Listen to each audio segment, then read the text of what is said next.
Good morning guys! We're off to bangko na muna para gumeching ng pambayad sa apartment. Ayun, nabasa ko guys yung ibang sa inyo, ibang comments na nakikripihan doon sa go na dali sa sa kinuha namin, doon sa pinuntahan namin. Actually may isa pa. Pupuntahan ko ngayon guys, papakita ko sa inyo. Yun naman modern. Kaso di ko lang alam kung allowed nga yung pet. So, kaya parang nagustuhan ko na din doon. Kasi pwede nga sila grutintin. And then, konting touch lang yun guys. Gaganda yun. Mukha lang siyang nakakatakot ngayon. Kasi, kakaalis lang daw nung dating nakatira doon. Wala pa yatang 1 month. So, ayun, papalitan yung mga kortina, magpintura ng konting hang ng mga paintings. Ako, bahala doon guys. Na-excite nga ako kasi, na-visualize ko, ba yan? One at a time, huwag mo pagsabay-sabay. Kaya nagkakarambol sa utak ko. So basta yun, naisip ko na kung anong gusto kong gawin doon sa place na yun. Pero sabi ko nga kay Daddy, bigyan natin ng chance yung isa pang apartment. Pupuntahan din namin ngayon. So, yun, excited lang ako guys. I don't know. Kasi talagang bahay na yun. Hindi na kami bahay-bahay lang. Hindi, magtatapos tayo Daddy. Left side. Yun lang, balitaan namin kayo guys. And then 77 na lang. We're 10k na. Yay! Palakpakan. Aliwin. Daming tao sa SS Daddy, yung SS mo, di mo pa na-update Online na lang. Wala tayong Magano ka na lang dito? Okay. Other option guys. Ayan. Ito, sinasabi niyo modern. Ay, maluwag-luwag ito. Compared sa dalawa. Pipinturahan ko ito. Pipinturahan? Kaalis na kasi yung matapos. Okay. Pag minipatan ko ito, papalinis. 4th floor. May na. May cabinet na rin. Paano term dito, ma'am? 1 month advance, 2 months deposit, 1 year contract. 1 year contract. Sige pa. Pwede ko pa picturean? Send ko din sa kaibigan ko. Hello guys! Ayun, almost 2 o'clock na pala. Doon pa rin kami. Ano pa ako dito? Kala mo karpintera Ballpen pa ako dito. Nag-ano kasi ako naglilista ako ng mga orders. Alam mo, tapos papasa ako. Nagkukompute ako. So, yun.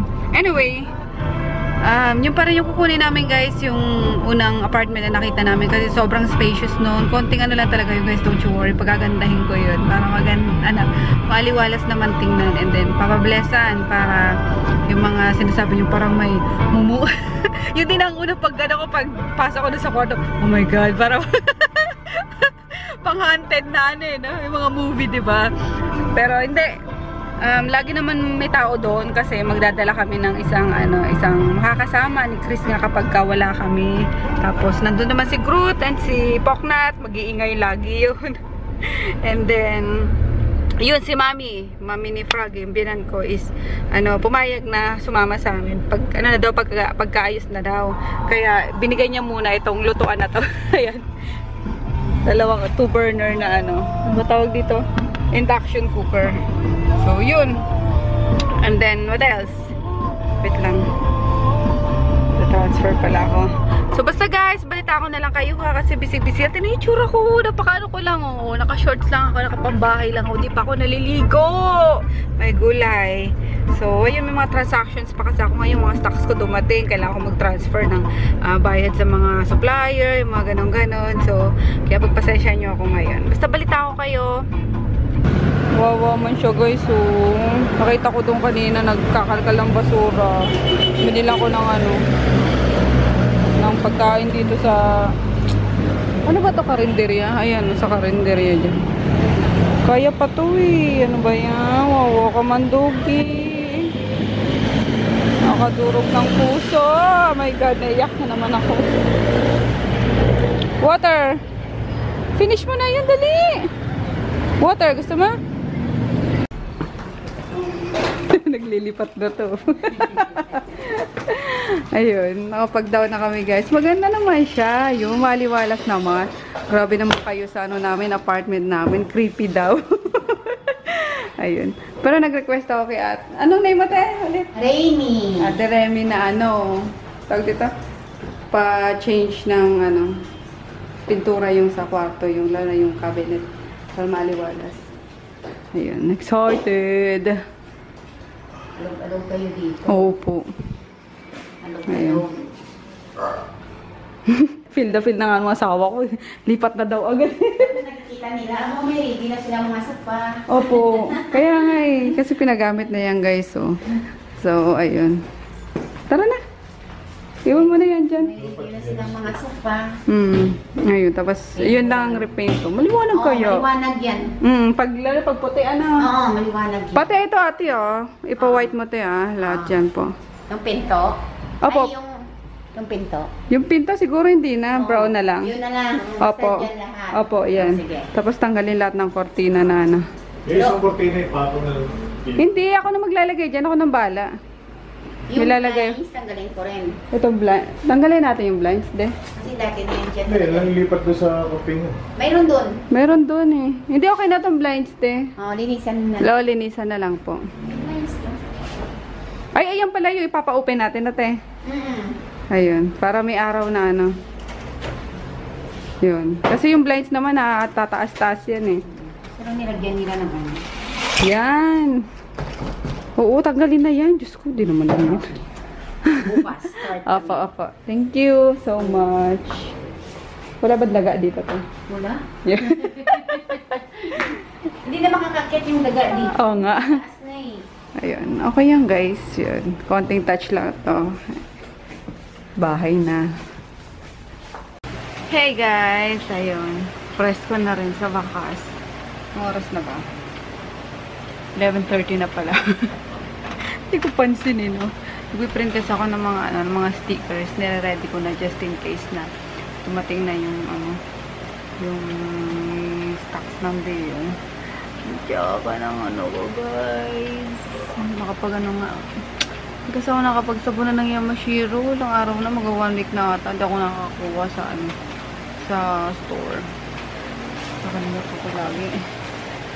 Anyway. Favorite kong lotion. Kaya simula nang binigay sa akin ni Tita Con, ito na ginagamit ko. Kasi sobrang niya, parang velvety yung finish niya. Hey! Saan ka punta? Saan ka punta? Haba na ni Pop na to.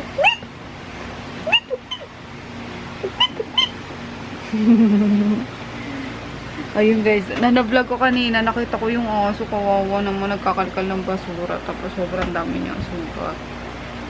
Nakakaawa nga eh. Sana lagi siyang pumunta doon kapag nakalipat na kami para lagi ko siyang mapakain. By next week pala, bago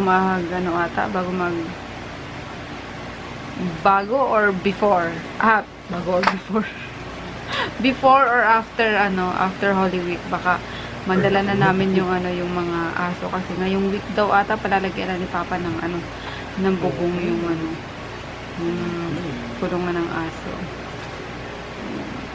Nakakalungkot guys, mawawalay na sila. Ayun, ayoko naman kasi nung madaming iwanan kasi nga lagi kami umaalis busy sa sa trabaho, baka wala ding mag-alaga kasi si Jackie is magbabakasyon din. So sakto, sabi ko kay Jackie, dapat uwi na ng mahal na araw. Sila ang tatlo kasi nagpaalam sa akin na magbakasyon ng mahal na araw. Sabi ko, yung dalawa na lang muna, tapos may iwan si Jackie. Then sa sa May na lang si Jackie magbakasyon. Total wala naman ng mga aso. So okay na. Ay hanggat ka na naman So, pero bets lang kahit magbakasyon siya ng at least 1 month, diba? Ay! Ikaw talaga! Nika! Puglit! Kaya yun guys, and then galing nga kami kanina sa sa apartment, nagbayad kami ng ng renta, yung deposit and advance. So, yun. And then, nag-request ako sa may-ari na i-repaint yung ano, yung tawag dito? Yung cabinet, mga closet, kasi parang maliwalas. Actually, maganda siya, guys. Maliwalas naman siya, maliwanag naman siya kasi sobrang haba nung, ano ba yung defluorescent ba tawag doon? Sa ilaw na nasa kwarto. Ang haba, so sobrang liwanag. Kaso yung, ha? Tagal mag-charge. Tagal mag-charge? Ang ilaw. So, ganun talaga yung style niya, guys. Kasi inchik yung may-ari noon. Dating nakatira doon. Ay, yun talagang unit na yun is tirahan nung isa sa mga may-ari. So, ganun talaga yung style niya. Parang,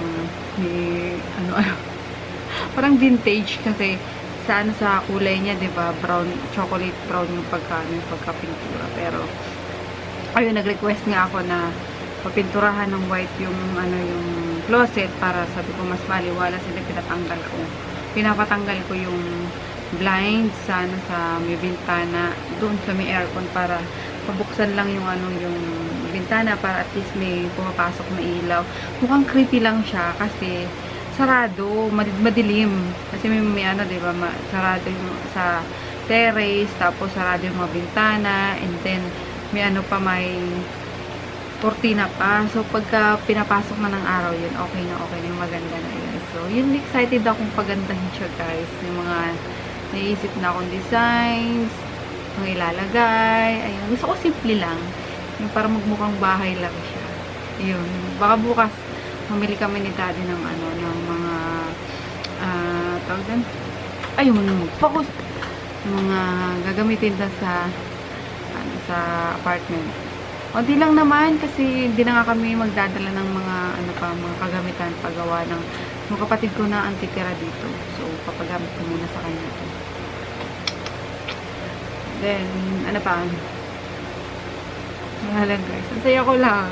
Ano mo yun yung dati parang nakikitira ka lang, ganun. Although parents ko naman yun, okay naman. Pero, di ba, dati nga nababash ako kasi daw, yung mga asawa na kami, sa parents ko pa kami nakatira. Yung ganun. Tapos, yung ngayong magsasarili naman kami, para meron pa rin ilan na nagsasabi na may issue sa pamilya ko, yung ganun. So, parang wala akong kalalagyan. Sala sa init, sala sa lamig na lang sila. So, yun, ang saya lang. Kasi, yung independent ka na, diba?